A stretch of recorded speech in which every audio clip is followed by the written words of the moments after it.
Assalamualaikum warahmatullahi wabarakatuh. Yang terhormat, Bapak Dosen Manajemen Perubahan, Dr. Damaruci, Esos Magister Manajemen, dan juga teman-teman Angkatan 3 Magister Manajemen STAGC. Pada kesempatan ini, saya, Sandra Uli Patricia, Magister Manajemen STAGC Angkatan 3 akan menjelaskan mengenai 8 langkah strategi change management menurut model Kotter. Saya akan memberikan penjelasan. Perubahan sistem pasti terjadi di dalam sebuah organisasi karena cepat atau lambat teknologi informasi terus berkembang, sehingga organisasi harus mengikuti perkembangan yang ada. Perubahan sistem merupakan sesuatu yang harus dilakukan oleh setiap perusahaan untuk mempertahankan keunggulan kompetitifnya.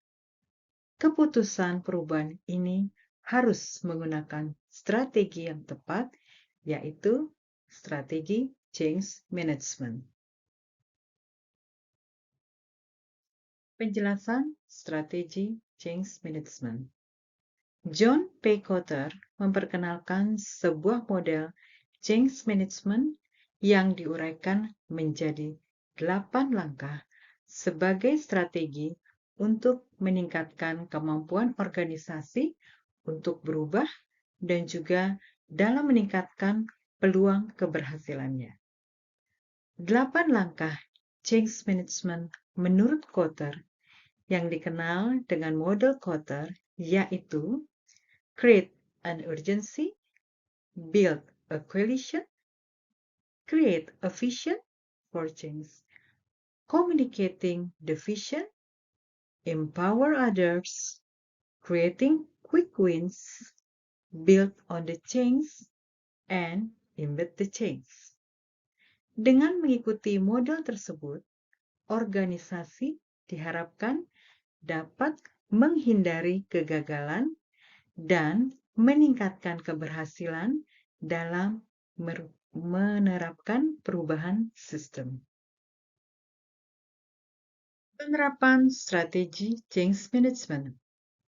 Penerapan strategi change management menggunakan model Kotter diterapkan pada perusahaan dengan diiringi meningkatnya permintaan penyedia jasa komunikasi berkaitan dengan data, pembuatan software, dan juga IT services. Sehingga diusulkan dilakukannya perubahan sistem untuk menyelesaikan permasalahan yang ada.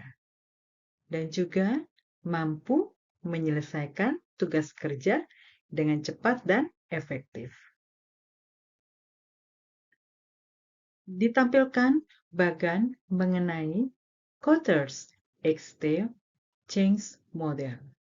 Apa saja? Pertama, create urgency. Kedua, build a coalition. Ketiga, create a vision. Keempat, communicate the vision. Kelima, empower others. Keenam, create quick wins. Ketujuh, build on the change. Kedelapan, embed the change.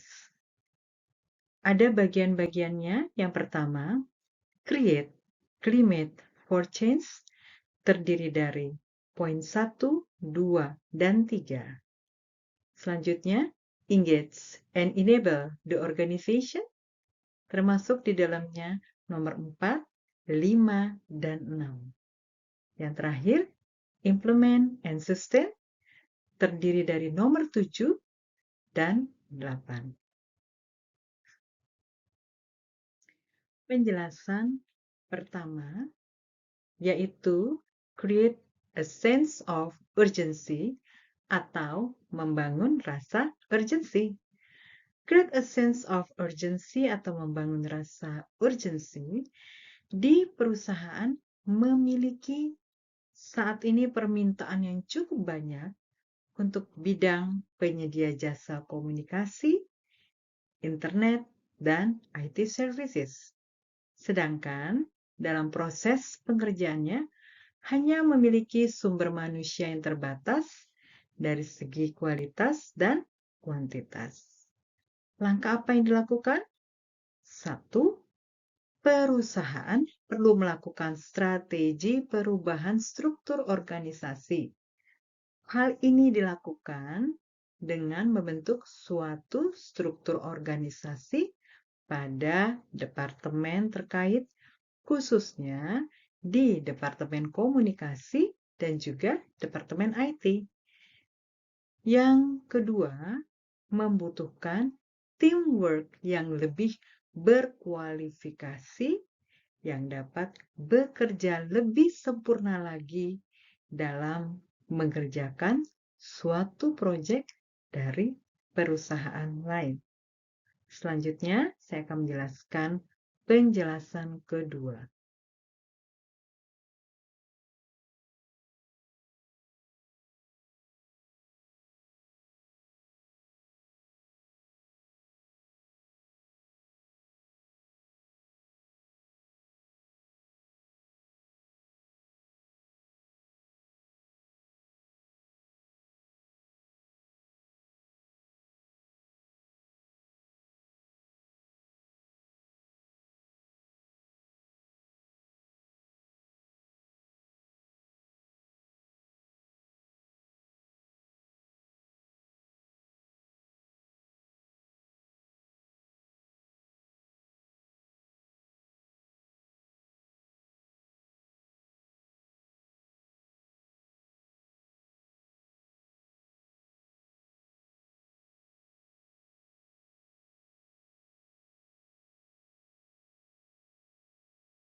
Selanjutnya, penjelasan ketiga yaitu create a vision for change atau menciptakan visi perubahan.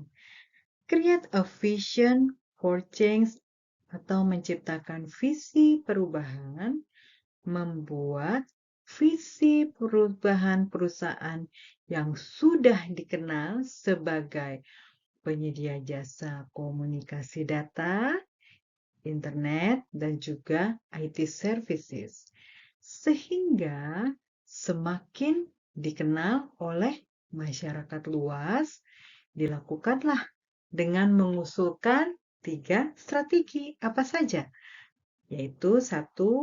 Menjalin partnership dengan perusahaan-perusahaan software house di mana sebelumnya dalam pengerjaan proyek masih dilakukan dengan in-house, yaitu menggunakan sumber daya manusia atau SDM yang ada saat ini dan terbatas. Yang kedua, membuat tim supervisi project management dan juga bisnis analis dengan menciptakan divisi baru, yaitu section project management dan juga section bisnis analis. Lalu yang ketiga, membangun visi dalam membantu ke arah perubahan yang lebih baik dengan mengembangkan strategi-strategi perubahan yang lebih baik.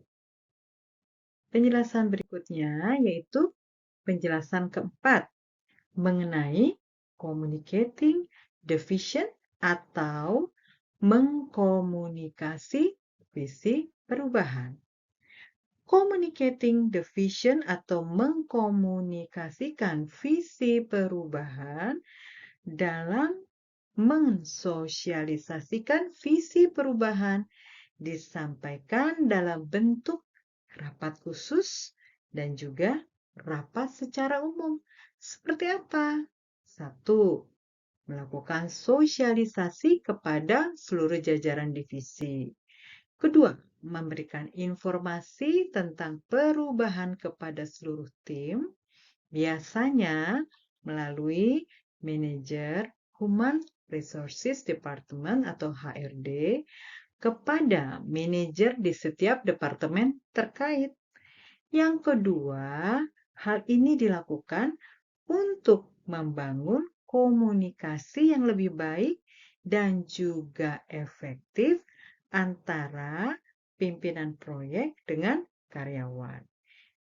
Yang ketiga, menginformasikan kepada pelanggan atau perusahaan-perusahaan lainnya. Yang keempat, menjadikan sarana komunikasi untuk mendukung visi dan juga strategi perusahaan yang baru. Selanjutnya, penjelasan kelima mengenai empower others. Empower others merupakan strategi perusahaan untuk mengurangi atau menghapus beberapa hal yang dapat mengganggu proses kerja di perusahaan. Apa aja? Yaitu satu, overload pekerjaan harus dibagikan kepada perusahaan partner untuk dilakukan perjanjian kerjasama dalam menyelesaikan proyek kerja tersebut. Yang kedua, membatasi pengerjaan yang dilakukan oleh in-house team dengan meminimalisir budget dan juga timeline waktu pengerjaan di tiap divisi. Yang ketiga, mampu mendorong untuk menghadapi tantangan dan ide-ide pembaharuan serta aktivitas dan kegiatan-kegiatannya. Cukup jelas? Selanjutnya, kita akan beralih ke penjelasan kelima. Nah, sudah, lanjutnya penjelasan keenam mengenai create quick wins atau menciptakan sasaran jangka waktu dekat. Create quick wins atau menciptakan sasaran jangka waktu dekat. Apa sih? Untuk membantu proses perubahan dalam jangka waktu dekat, yaitu meningkatkan kemampuan tiap individu dalam menciptakan ide-ide perbaikan dan melakukan peningkatan pengerjaan proyek seperti satu, menepati timeline, yaitu waktu kerja proyek yang mampu menyelesaikan proyeknya secara tepat waktu. Yang kedua, meningkatkan jumlah pekerjaan proyek. Hal ini bertujuan untuk apa? Untuk membentuk suatu kepercayaan pelanggan terhadap perusahaan. Demikian penjelasan keenam. Kita masuk ke penjelasan berikutnya, yaitu penjelasan ketujuh mengenai build on the change atau membina perubahan yang telah diciptakan. Build on the change atau membina perubahan yang telah diciptakan, dalam hal ini perusahaan menerapkan strategi perubahannya, yaitu berkaitan dengan angka-angka perhitungan yang telah disepakati untuk melakukan sistem perubahan. Yang kedua, tidak lupa selalu melatih karyawan dengan adanya pelatihan-pelatihan, baik itu di dalam perusahaan atau di luar perusahaan.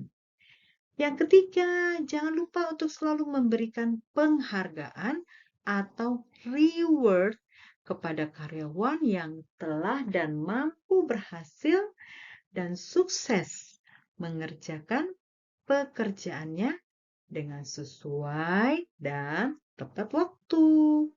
Ya, selanjutnya penjelasan ke-8. Apa itu? Embed the changes in corporate culture, yaitu mengukuhkan perubahan ke dalam budaya. Embed the changes in corporate culture atau mengukuhkan perubahan ke dalam budaya di perusahaan, yaitu mampu menerapkan strategi perubahan dengan membiasakan membuat timeline dengan baik pada sebuah proyek yang berkaitan dengan manajemen perusahaan. Yang kedua, melakukan komunikasi yang baik dan jelas untuk mampu menjelaskan timeline proyek tersebut sesuai tidak dengan detail proyek yang telah dikerjakan. Yang ketiga, adanya artikulasi hubungan antara perilaku baru dengan keberhasilan perusahaan dan peningkatan kualitas kepemimpinan. Bapak dosen yang terhormat dan juga teman-temanku, sahabatku semua dari Angkatan 3 Magister Manajemen Setiagici, terima kasih untuk waktu dan kesempatan yang telah mendengarkan presentasi dan juga melihat video mengenai exchange management oleh John Kotter. Terima kasih kepada Bapak dosen manajemen perubahan Dr. Damaruci, Esos Magister Management, dan juga sahabat-sahabat Angkatan 3 Magister Management jurusan MSDM Sekolah Tinggi Ilmu Ekonomi GICI. Tugas presentasi dan video ini dikerjakan oleh saya, Sandra Uli Patricia. Nomor induk mahasiswa 61 1010 21 2080. Sebagai mahasiswa Magister Management STI GICI Angkatan 3. Terima kasih teman-teman, terima kasih Bapak dosen. Semoga apa yang telah disampaikan ini bermanfaat dan membuahkan hasil bagi banyak orang. Terima kasih Bapak. Salam hormat. Assalamualaikum warahmatullahi wabarakatuh. Bye.